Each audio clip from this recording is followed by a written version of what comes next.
G'day, Lemon Eating Cow here. So it has finally happened. Final Fantasy VII Remake is available for the PlayStation 4 in pretty much every region now. But me being an Australian, I actually got the copy a bit earlier. I got it about 7 days early, so I have put a fair amount of time into the game already.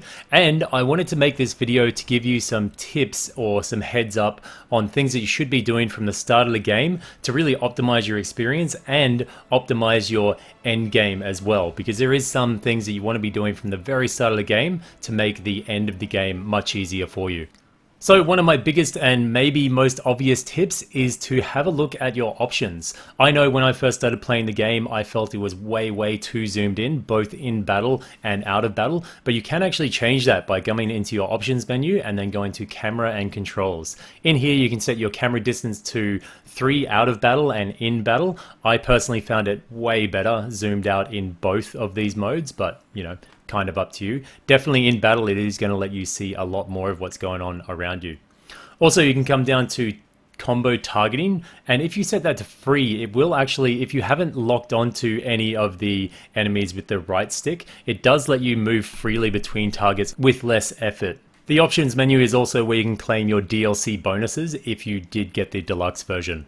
So my second tip is to make sure that you're breaking all of those Shinra boxes that you see scattered around the place. Now the game will tell you about this. It says that you can get like MP back and various items from it. You do get MP shards, which will restore your MP between battles, as well as HP shards as well. You also do get ethers and potions and things like that. But more importantly, you do get these things called the moogle medals. Now these won't really seem very obvious for what they're for until quite a bit later in the game, but they are used for a vendor which will unlock powerful items for you in the later game, and in the mid game it will unlock different things that will give you some SP for your weapons and also some pretty good accessories as well. Not to mention you can also buy restorative items with these medals. So make sure you are going around and busting up as many of these boxes as you can. My third tip is to do all of the side quests. As long as you are invested in the story and you really want to get everything out of the game, I highly recommend doing all of the side quests as they become available to you. These will in some cases unlock some pretty powerful equipment and rewards, but also they do unlock exclusive cutscenes between the main characters. Not only that, it seems to be that some of the side quests are actually linked to a greater quest in the late game that will actually let you customize your characters somewhat. So make sure you are chasing up all of these side quests, as it will affect the turnout of your game. Also, in a lot of these side quests, there are exclusive monsters that you can only find in those side quests. So if you are chasing up the intel missions provided by Chadley, then it is very important that you are staggering these special unique monsters or just tracking down the various variations of the different monsters, because it will count towards your intel missions and unlocking new materia and summons. And that kind of segues into my fourth tip, which is to chase up the intel missions with Chadley and make sure you're staying on top of the assess materia and assessing all the monsters that you come across. Pretty early on, you will meet an NPC named Chadley. He will give you the assess materia, which is a yellow skill materia that you'll need to actually use on enemies. It's like a scan from other Final Fantasy games. It'll tell you the enemy's strengths and weaknesses and how to best stagger them. But it will also be necessary to complete a range of quests or intel missions for Chadley to unlock powerful new materia and also summons. A continuing intel mission through these is to identify or assess all different types of enemies in the game. At different points you will be getting different quests to, say, identify 10 enemies and then maybe 15 and then also all the way up to 40 enemies as well. So it is very important that all new enemies that you come across, you do assess them, and it will actually give you a good breakdown on how to stagger them properly and their weaknesses. Not only this, you can then, once you've scanned them once, access their enemy information at any time by pressing the touchpad during battle, and you will be able to see it. You can also access enemy information through the Intel Mission menu. Not only is it important to be assessing or scanning all of your enemies that you come across, it's also important to be staggering them as well. There is another quest that will require you to stagger a whole heap of enemies, so make sure you're trying to get stagger on a lot of different enemies. If you are having problems getting the stagger off on enemies, maybe try raising the difficulty to normal if it's not already there, or using lower ranked spells to build up their stagger. When doing these, make sure you have the assess materia equipped to at least one person in your party. I usually leave it on Cloud as he'll be in the battle or in the party at pretty much every time in the story. Now onto materia. It's very important that you fill all the slots in your armor and your weapons with materia. Even if you don't think that you will be using it straight away, having it there and accruing AP or experience as you play the game will be great, because later on in the game you might think, oh, I really need that materia, and because you've just had it sitting on your character gaining AP, you'll then be able to use it at hopefully an increased level. The game is fairly generous on giving you materia slots. You can unlock new materia slots by upgrading certain weapons and looking for the new materia or add materia slot skill on your weapons, which I always go for when I'm going through the main game. And when you consider that most points you will have either 2 or 3 people in your party, that's a whole heap of materia that you can be leveling.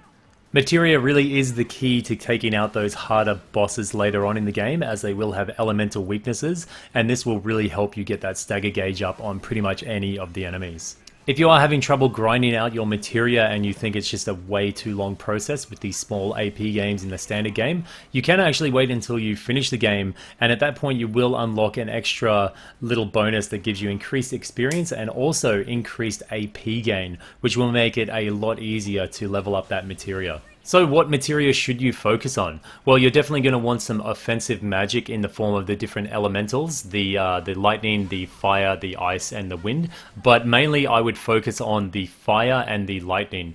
Not only are there lots of enemies that are weak to fire and lightning mainly, but the casting animation or the speed of the execution of these magic spells are far, far better than Blizzard and Arrow or Wind. Blizzard in particular, when you shoot the spell out, it'll actually sit there in the air for a little bit before it actually goes off on the enemy, so it can be quite hard to land, whereas Lightning and Fire tend to hone in on the enemy and it'll just smack it straight in the face. Other good materia to focus on is the up materia. This is particularly good in the late game or the post game, and by up materia I mean the HP up materia, the MP up materia, also the luck up materia, anything like that which will give you a percentage increase in your stats. From a restorative point of view, you're going to want to definitely focus on at least one cure materia and also a barrier materia. These, coupled with the magnify materia as well in a linked slot, are going to be incredibly powerful, and healing in this game is actually a bit of a chore, so this will actually make that a far easier process. Speaking of healing being a chore, this is a bit off topic, but I forgot to add it anywhere else. You can actually use multiple healing items when you're trying to heal your character. If you hold down the L1 button after you've chosen a healing item outside of battle, you can actually use that item multiple times. Unfortunately, you can't just go into the menu and spam potions on yourself. You have to actually go through the animation every time, and it can be incredibly annoying, but this will make it a little bit more streamlined. And lastly, a tip that's not so much gameplay orientated, but it may really impact your gameplay experience. I personally would not be going to forums too much at this point unless you really want to gush or vent about the game, because there is a lot of people on either side of the ball. There's people that just absolutely hate the remake and the ending and all sorts of things that has been done to it, and there's people that absolutely adore it. Now it's kind of hard. It's a very polarized topic at the moment, so it's hard to kind of get any kind of moderate thoughts on it. So just beware, if you go into forums or something, it can really put a bad taste in your mouth, or it can kind of, if you haven't already purchased the game, it can really sugarcoat it to the point that you just think it's going to be an absolutely perfect game. Whereas I can say it's definitely not a perfect game. It is a great game, but it is definitely not a perfect game. So it's, yeah, just approach forums and different websites like that with a bit of caution, because there is a lot of venom, but also some sickly sweet sugar going around at the moment as well. So there's just a few tips I've come up with while playing the game. I will cover some more advanced tips in other videos later on, but if you guys have any comments or suggestions about tips or ways that you're playing the game that can improve your experience, then please comment and leave them down below. If you did like this video and it did help out, then please leave a thumbs up. And if you haven't subscribed already, then please do so, because I will be covering a whole heap more of Final Fantasy Remake on the channel. Anyway, until then, this has been Lemon Eating Cow. Moo?